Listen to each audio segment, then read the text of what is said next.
Milestone ট্র্যাজেডিতে দীর্ঘ হচ্ছে লাশের তালিকা, ঝরে গেল আরো 2 প্রাণ, 5 জনের অবস্থা সংকটাপন্ন, সারা দেশে বিশেষ দোয়া।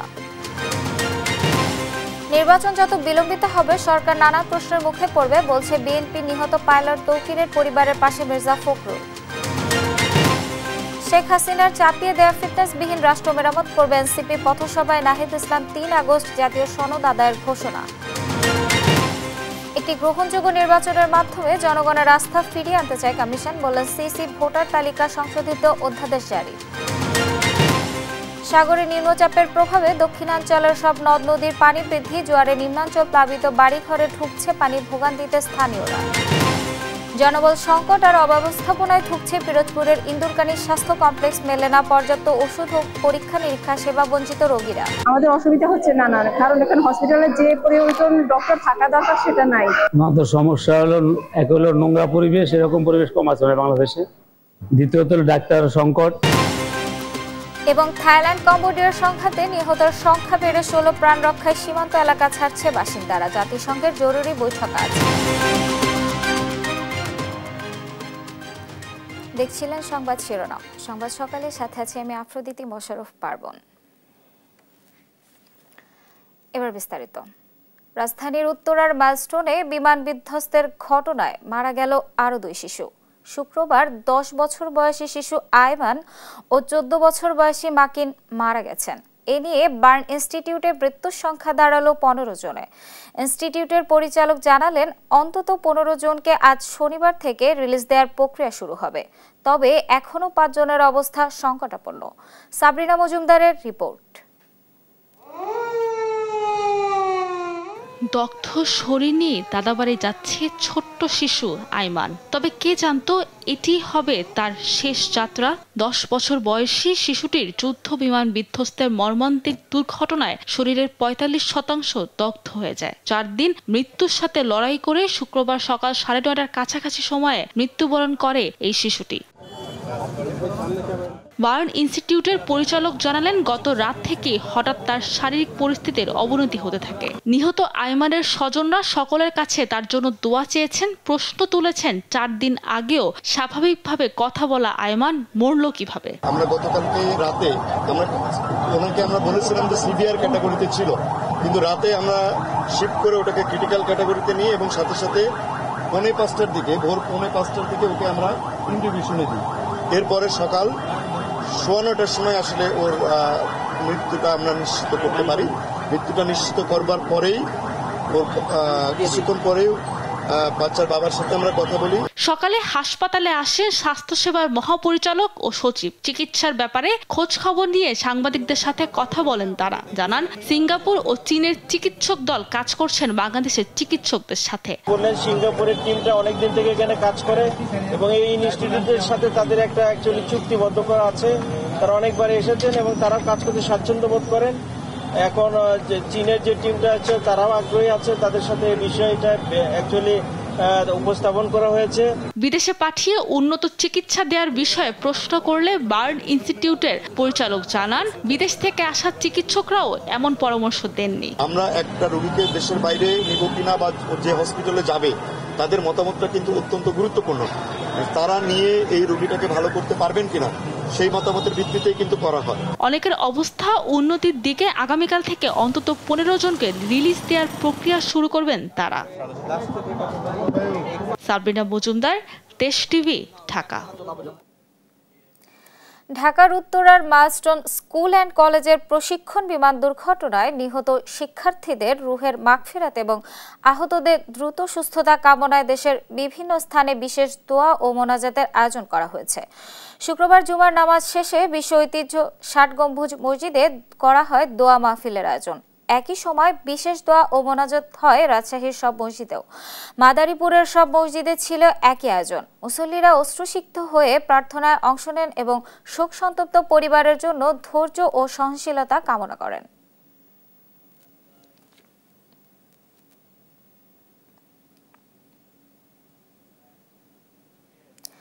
রাজধানীর উত্তরায় দিয়াবাড়িতে মাইলস্টোনে বিমান দুর্ঘটনার 5 দিনেও শুক্রবার উৎসুক জনতা ভিড় জমিয়েছেন প্রতিষ্ঠানটির প্রধান ফটকের সামনে। ঢাকার ভেতরের বিভিন্ন এলাকা ছাড়াও দূর দূরান্তের বিভিন্ন জেলা থেকে ক্যাম্পাসের প্রধান গেটে এসে জড়ো হন সাধারণ মানুষ। মর্মান্তিক ঘটনার সাক্ষী হয়ে যে ধ্বংসাবশেষ রয়েছে সেটাও নিজ চোখে দেখেন তারা। এদিকে নিহত পরিবারের সমবেদনা সহ কবর জিয়ারত করেছেন বিমান বাহিনীর প্রধান। তাইফুর রহমান তুহিনের রিপোর্ট, জানাচ্ছেন মাহবুব তামিম। রাজধানীর উত্তরার দিয়াবাড়িতে মাইলস্টোন স্কুল অ্যান্ড কলেজে বিমান বিধ্বস্তের ঘটনাস্থল দেখতে শুক্রবার সকাল থেকে স্কুলের সামনে ভিড় জমান দেশের বিভিন্ন স্থান থেকে আগত দর্শনার্থীরা। 5 দিন পরেও ঘটনাস্থল এক পলক দেখার জন্য আসা উৎসুক জনতা স্কুলের ভেতরে প্রবেশ করেন। ঘটনাস্থলে স্বজন ও সহপাঠীরা আসলেও নিখোঁজ সন্ধানে আসা কাউকে দেখা যায়নি। ঘটনাস্থল দেখে অনেক দর্শনার্থী আবেগী হয়ে পড়েন। একটু সময় পাইলাম যে না, আমরা তো কিছু দেওয়ার মতো নাই, ওই জায়গাটা একটু পাড়া দিয়ে দেখতে আসি যে জায়গাটার হাল হকিকত। যেই ধরনের দুর্ঘটনা হচ্ছে ইতিহাসে মনে হয় আর এর ইতিহাসে আর কোনোদিন আমার জীবন আমি শুনি নাই। বাচ্চাগুলোর কষ্টে আসতে পারতেছি না, ওদের হেল্প করতে ধরতে পারতেছি না, ওদের কষ্ট এটাতেই আমরা এই জন্য ভুলতে পারতেছি না। 2 রাত আমি ঘুমাইতে পারিনি। এই বাচ্চাদের জন্য খুব কষ্ট লাগে। এই পরিপ্রেক্ষিতে দেখতে এসে তো এখন তো দেখা যাচ্ছে না, তা ঘুরিয়ে চলে যেতে হবে। এদিকে শুক্রবার সকালে মাইলস্টোন স্কুল অ্যান্ড কলেজের শিক্ষার্থী উমায়ুনুর আশফিক, বোরহানুদ্দিন বাপ্পি ও মাহিদ হাসান আরিয়ানের সমাধিতে শ্রদ্ধা নিবেদন করেছেন বাংলাদেশ বিমান বাহিনী প্রধান air chief marshal Hasan Mahmud Khan. পরে রাজবাড়ী পুকুরপাড়া এলাকায় আরও এক পরিবারের কাছে ছুটে যান বিমান বাহিনী প্রধান। এ সময় বিমান বাহিনী প্রধান ও তার সহধর্মিণী বাফুয়া সভানেত্রী সালেহা খান নিহত 3 শিশুর পরিবারকে সান্ত্বনা দেওয়ার জন্য তাদের বাসায় যান। বিমান বাহিনী যে কোনো প্রয়োজনে নিহত আহতদের পরিবারের পাশে থাকার প্রতিশ্রুতি দেন। মাহবুব তামিম, দেশ টিভি, ঢাকা। দেশের সাম্প্রতিক ঘটনা ও আইন শৃঙ্খলা পরিস্থিতির অবনতির সঙ্গে নির্বাচনের কোনো সম্পর্ক নেই বলে মনে করেন বিএনপি। দলটির নেতারা বলছেন, জাতীয় ঐক্যের কাছে সব ষড়যন্ত্র নস্যাৎ হবে, সফল হবে না নির্বাচন পেছানোর ষড়যন্ত্র। বলেন, অভিজ্ঞতার অভাবে নানা বিতর্কে জড়িয়ে পড়ছে অন্তর্বর্তী সরকার। নিয়াজ মোর্শেদের রিপোর্ট। শুক্রবার সকালে উত্তরার দিয়াবাড়িতে মাইলস্টোন দুর্ঘটনায় নিহত 3য় শ্রেণীর শিক্ষার্থী নুসরাত জাহান আনিকার পরিবারের সঙ্গে সাক্ষাৎ করেন বিএনপির স্থায়ী কমিটির সদস্য গয়েশ্বর চন্দ্র রায়। এই সময় তিনি অন্তর্বর্তী সরকারের সমালোচনা করে বলেন, তাদের কার্যক্রম দৃশ্যমান নয়। সরকার যখন বিপদে পড়ে আমাদেরকে ডাকে, এটা যে সরকার চলছে এটা কিন্তু দৃশ্যমান কেউ উপলব্ধি করে না, এবং যেই দায়িত্ব আছে নিচ থেকে উপর পর্যন্ত সরকারের উপদেষ্টার বাইরেও তারও অফিস আদালত সঠিকভাবে করে কিনা এ ব্যাপারে সন্দেহ আছে। দুপুরে তুরাগ থানার নয়নগরে একই দুর্ঘটনায় নিহত সাদিয়া আক্তারের পরিবারের খোঁজখবর নেন স্থায়ী কমিটির আরেক সদস্য ইকবাল হাসান মাহমুদ টুকু। অভিযোগ করেন, মাইলস্টোনের ঘটনায় ঘোলাপানিতে মাছ শিকারে তৎপর একটি গোষ্ঠী মিছিল করে তারপরে সচিবালয়কে আক্রমণ করা দেখি নাই, এবং তারপরে দেখলাম যে প্রতিটি শক্তি যারা চলে গেছে তাদের স্লোগান হয়েছে। তাতে বোঝা যায় যে কারা এক জিনিস করছে, এবং এই ঘোলাপানি যত ইলেকশন দেরি হবে তত ঘোলাপানিতে মাছ শিকার করা এদের জন্য সুবিধা হবে। পরে তুরাগের নিষাদনগর এলাকায় একই ঘটনায় নিহত সাদের পরিবারের সাথে সাক্ষাৎ করেন স্থায়ী কমিটির সদস্য ডাক্তার এজেডএম জাহিদ হোসেন। বলেন, নির্বাচন বানচালের ষড়যন্ত্র ঐক্যবদ্ধভাবে রুখে দিবে জনগণ। সাধারণ মানুষ সিদ্ধান্ত নিবে, তারা যদি ঐক্যবদ্ধ থাকে, এবং সেটি যে ঐক্যবদ্ধ থাকবে সেটি আমি বিশ্বাস করি, এবং ইনশাআল্লাহ অনৈক্য সৃষ্টি করার যারা পরিকল্পনা করছেন তাদের ওটা কল্পনার মধ্যেই থাকবে, বাস্তবে আসবে না। দুপুরে মাইলস্টোনের ঘটনায় 2 শিশু নাজিয়া ও নাফির পরিবারের সাথে সাক্ষাৎ করেন বিএনপির সিনিয়র যুগ্ম মহাসচিব রুহুল কবির রিজভী। যাতে আরো মজবুত আকারে এটা সংরক্ষণ করা যায়। এছাড়া বিকেলে ঢাকা সেনানিবাসে মাইলস্টোন দুর্ঘটনায় নিহত ফ্লাইট লেফটেন্যান্ট তৌকির ইসলাম সাগরের পরিবারের সঙ্গে সৌজন্য সাক্ষাৎ করেন বিএনপি মহাসচিব মির্জা ফখরুল ইসলাম আলমগীর। নিয়াজ মোর্শেদ, দেশ টিভি, ঢাকা। শেখ হাসিনা একটি ফিটনেসবিহীন রাষ্ট্র চাপিয়ে দিয়ে গেছে বলে মন্তব্য করেছেন জাতীয় নাগরিক পার্টি এনসিপির আহ্বায়ক নাহিদ ইসলাম। শুক্রবার দুপুরে সুনামগঞ্জে পথসভায় তিনি একথা বলেন। নাহিদ বলেন, এনসিপির রাষ্ট্র মেরামতের জন্য প্রতিষ্ঠিত হয়েছে, নতুন বাংলাদেশ প্রতিষ্ঠা না হওয়া পর্যন্ত লড়াই চলবে। এদিন বিকেলে সিলেট পৌঁছায় এনসিপির পদযাত্রা। সহকর্মীদের তথ্য ছবিতে ফারজানা আফরোজ টুম্পার রিপোর্ট। জুলাই পদযাত্রায় শুক্রবার সুনামগঞ্জের শহীদ পরিবারের সদস্যদের খোঁজখবর নেন এনসিপি নেতারা। দুপুরে শহরের কেন্দ্রীয় মডেল জামে মসজিদে জুমার নামাজ শেষে সেখান থেকে পদযাত্রা শুরু করেন। শহর ঘুরে আলফাত স্কয়ারে হয় পথসভা। বক্তব্য রাখেন কেন্দ্রীয় নেতারা। সভায় শেখ হাসিনা একটি ফিটনেসবিহীন রাষ্ট্র চাপিয়ে দিয়ে গেছে বলে মন্তব্য করেন এনসিপি আহ্বায়ক নাহিদ ইসলাম। বলেন, এনসিপি রাষ্ট্র মেরামতের জন্য প্রতিষ্ঠিত হয়েছে। শেখ হাসিনা একটা ফিটনেসবিহীন রাষ্ট্র আমাদের উপর চাপিয়ে দিয়ে গিয়েছে, এই প্রজন্মের উপর চাপিয়ে দিয়ে গিয়েছে। আমরা বলেছি এই প্রজন্ম, আমরা ভবিষ্যৎ প্রজন্মের জন্য একটা ফিটনেসবিহীন রাষ্ট্র দিয়ে যেতে পারি না। নাহিদ ইসলাম বলেন, নতুন বাংলাদেশ প্রতিষ্ঠা না হওয়া পর্যন্ত লড়াই চলবে। আপনাদের সন্তানরা যারা জীবন দিয়েছে, যারা আজকে এখানে একজন শহীদ পরিবারের বাবা রয়েছেন, শহীদ সোহাগের বাবা রয়েছেন, যারা রাস্তায় জীবন দিয়েছিলেন, তাদের জন্য হলেও, তাদের আকাঙ্ক্ষা পূরণের জন্য হলো, ভবিষ্যৎ প্রজন্মের জন্য হলো এই রাষ্ট্রের ফিটনেস আমাদেরকে তৈরি করতে হবে, এই রাষ্ট্রের মেরামত আমাদেরকে তৈরি করতে হবে। বিকেলে সিলেটে পৌঁছান এনসিপি নেতারা। সেখানে পথসভায় নাহিদ ইসলাম বলেন, 3 আগস্ট শহীদ মিনারে সমাবেশ থেকে জুলাই ঘোষণাপত্র আদায় করে নেওয়া হবে। নতুন সংবিধানের জন্য আমরা রাজপথে নেমেছি। যেই নতুন সংবিধানে আপনার আমার অধিকারের কথা থাকবে, সিলেটের মানুষের মর্যাদার কথা থাকবে। আগামী 3রা আগস্ট আমরা শহীদ মিনারে জড়ো হচ্ছি। জুলাই ঘোষণাপত্র এবং জুলাই সনদ আদায়ের লক্ষ্যে আমরা ইনশাআল্লাহ শহীদ মিনার থেকে আদায় করে নেব। ব্রিটিশ শাসনামল থেকে সিলেটবাসী বঞ্চিত হচ্ছে উল্লেখ করে নাহিদ বলেন, নতুন বাংলাদেশে কোনো বৈষম্য থাকবে না। ফারজানা আফরোজ টুম্পা, নিউজ ডেস্ক, দেশ টিভি। জামায়াত ইসলামী দল নিয়ন্ত্রণ করতে পেরেছে, ক্ষমতা পেলে দেশও নিয়ন্ত্রণ করতে পারবে বলে মন্তব্য করেছেন বাংলাদেশ জামায়াতে ইসলামীর আমির ডাক্তার শফিকুর রহমান। শুক্রবার দুপুরে রাজধানীর চিন্ময়টি সম্মেলন কেন্দ্রে জামায়াতের রোকন সম্মেলনে যোগ দিয়ে এ কথা বলেন তিনি। গত 15.5 বছরে দেশ বিচারের নামে প্রহসন দেখেছে বলেও অভিযোগ করেন ডাক্তার শফিকুর রহমান। এ সময় ইনসাফ ভিত্তিক সমাজ বিনির্মাণে সবার সহযোগিতা চান তিনি। বলেন, জামায়াতের রাজনীতি হবে মানুষ ও মানবতার কল্যাণে। গত 54 বছরে বাংলাদেশের একজন নাগরিকের প্রতিও অবিচার করেনি জামায়াত, দাবি করেন জামায়াতের এই আমির।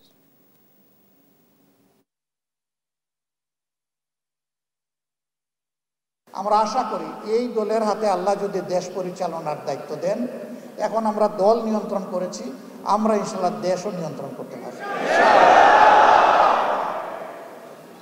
আমরা যখন নিজেরা ঘুষ খাবো না, যখন চাঁদা দাবি করব না, যখন আমরা দখলদারিতে যাব না, তখন আশা করি বাকি সকলে বার্তা পেয়ে যাবেন এবং সকলের কান খাড়া হয়ে যাবে। জীবনের শেষ প্রান্তে এসে একটি সুষ্ঠু ও নিরপেক্ষ নির্বাচন আয়োজনের দায়িত্ব পেয়েছেন, যা দেশের জন্য আন্তরিকভাবে সম্পন্ন করতে চান প্রধান নির্বাচন কমিশনার AMM নাসির উদ্দিন। শুক্রবার যশোর কালেক্টরেট মসজিদে জুমার নামাজের আগে মুসল্লিদের উদ্দেশ্যে দেয়া বক্তব্যে এসব কথা বলেন তিনি। একই সঙ্গে তিনি ঢাকায় বিমান দুর্ঘটনায় নিহতদের আত্মার মাগফিরাত কামনায় বিশেষ দোয়া ও মোনাজাতে অংশ নেন। খুলনায় যাওয়ার পথে যশোরে যাত্রা বিরতির সময় তিনি এই মসজিদে নামাজ আদায় করেন। এ সময় সিসি বলেন, দীর্ঘ চাকরি জীবনে নানা দায়িত্ব পালন করলেও বর্তমান দায়িত্ব সবচেয়ে গুরুত্বপূর্ণ। একটি গ্রহণযোগ্য নির্বাচনের মাধ্যমে তিনি জনগণের আস্থা ফিরিয়ে আনতে চান। তফসিলের আগে বছরের যে কোনো সময় ভোটার তালিকা করতে পারবে নির্বাচন কমিশন। এই মর্মে প্রজ্ঞাপন জারি করেছে অন্তর্বর্তী সরকার।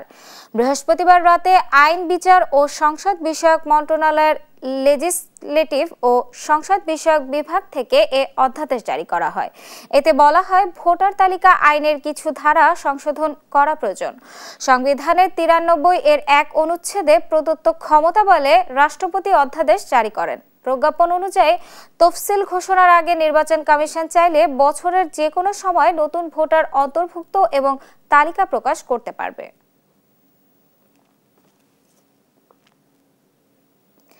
বঙ্গোপসাগরে সৃষ্ট নিম্নচাপের প্রভাবে দেশের দক্ষিণাঞ্চলের উপকূলীয় জেলাগুলোতে টানা বৃষ্টি ও অস্বাভাবিক জোয়ারে প্লাবিত হয়েছে নিম্নাঞ্চল। পায়রা বন্দরের ১১০ কিলোমিটার দক্ষিণ পশ্চিমে বঙ্গোপসাগরে সৃষ্ট নিম্নচাপটির প্রভাবে পটুয়াখালীর কলাপাড়া, গলাচিপা, রাঙ্গাবালি সহ অন্তত 10টি গ্রাম প্লাবিত হয়েছে। নোয়াখালীর নিঝুম দ্বীপের প্রধান সড়ক ও বাজার পানিতে তলিয়ে গেছে, এতে 4 ঘন্টার জন্য যোগাযোগ বিচ্ছিন্ন হয়ে পড়ে। চাঁদপুরের মেঘনায় পানি বিপদসীমার 21 সেন্টিমিটার ওপরে, এতে হাইমচরের চরভাঙ্গা ও আশেপাশের এলাকায় পানি ঢুকে পড়ে।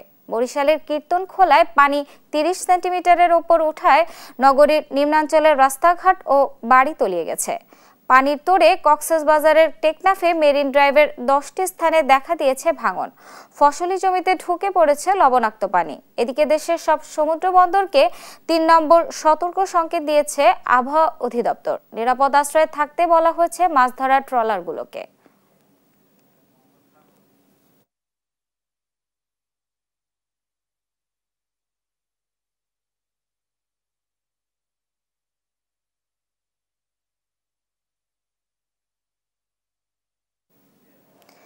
লাখো মানুষের একমাত্র চিকিৎসা কেন্দ্র পিরোজপুরের ইন্দুরকানী উপজেলা স্বাস্থ্য কমপ্লেক্সে ভুগছে চরম জনবল সংকট ও অব্যবস্থাপনায়। মাত্র 2 জন চিকিৎসক, নেই পর্যাপ্ত নার্স, আয়া কিংবা ওয়ার্ড বয়, নেই পর্যাপ্ত ওষুধ কিংবা ডায়াগনস্টিক সুবিধাও। এতে চরম দুর্ভোগে পড়েছেন সাধারণ মানুষ। সহকর্মী জালেস মাহমুদের পাঠানো তথ্য ছবিতে বিস্তারিত জানাচ্ছেন ফারজানা আফরোজ টুম্পা। 31 শয্যার এই উপজেলা স্বাস্থ্য কমপ্লেক্সটি নির্মিত হয় 2006 সালে। এখানে চিকিৎসকের অনুমোদিত 10টি পদ থাকলেও বাস্তবে কর্মরত আছেন মাত্র 2 জন। চিকিৎসক সংকট এতটাই তীব্র যে উপজেলা স্বাস্থ্য ও পরিবার কল্যাণ কর্মকর্তা নিজেই রাত জেগে রোগীদের সেবা দিতে বাধ্য হচ্ছেন। প্রতিদিন ইনডোর ও আউটডোরে গড়ে 300 রোগী আসেন সেবা নিতে। 2 জন মেডিকেল অফিসার রয়েছে, যাদের দিয়ে এই হাসপাতালের জরুরি বিভাগ, বহির্বিভাগ এবং অন্তঃবিভাগ এই টোটাল সেক্টরটা চালাতে হচ্ছে, যা খুবই কষ্টকর। ঔষধের ঘাটতি, অপরিচ্ছন্ন পরিবেশ, শিশুদের জন্য বিশেষজ্ঞ ডাক্তার না থাকা, সব মিলে চরম দুর্ভোগ পোহাতে হয় এখানে সেবা নিতে আসা রোগীদের। আমরা এই হাসপাতালে আসছি, হাসপাতালে তো শিশু ডাক্তার নাই। আমাদের অসুবিধা হচ্ছে নানা, কারণ এখানে হসপিটালে যে প্রয়োজন ডক্টর থাকা দরকার সেটা নাই। আমাদের সমস্যা হলো, এক হলো নোংরা পরিবেশ, এরকম পরিবেশ কম আছে না বাংলাদেশে। দ্বিতীয়ত হলো ডাক্তার সংকট, চিকিৎসা সেবা ওরকম মানে পরিবেশ বান্ধব না। কর্মরত নার্স, আয়া, বাবুর্চি, ওয়ার্ড বয় সংকটে রোগীদের সেবা ব্যাহত হওয়ার পাশাপাশি হাসপাতালের পরিবেশেরও নাজুক অবস্থা। অনেক সময় হয়তো বেশি রোগীর ভিড়ে একটু হয়তো একটা টিকিট আমার হাতে আসলো, উনি একজন ডাইকে গেল, আমার 2 মিনিট দেরি হইলো, এই। তাছাড়া আপনার চেষ্টা করি যাতে রোগীদের ভালো সেবা দিতে পারি। মন্ত্রণালয় দ্রুত পদায়ন ও নিয়োগের ব্যবস্থা নিলে পরিস্থিতি উন্নত হবে বলে মনে করছেন সিভিল সার্জন। এত বড় একটি উপজেলা এবং সেখানে স্বাস্থ্য সেবা ডাক্তার যারা আছেন, স্বাস্থ্য ডাক্তারের সংকটটাকে আমরা ফোকাস করেছি। আমরা আমাদের ঊর্ধ্বতন কর্তৃপক্ষকে জানিয়েছি যাতে আমাদের এখানে ডাক্তার কিছু পদায়ন করে এবং যাতে স্বাস্থ্যসেবাকে আমরা আর একটু উন্নত করতে পারি। স্বাস্থ্য খাতে সরকার বরাদ্দ দিলেও মাঠ পর্যায়ে সংকট কাটেনি। ইন্দুরকানের 31 শয্যার এই হাসপাতালের জন্য পর্যাপ্ত চিকিৎসক ও সহায়ক কর্মচারী নিয়োগ এখন স্থানীয় জনগণের একমাত্র দাবি। ফারজানা আফরোজ টুম্পা, নিউজ ডেস্ক, দেশ টিভি।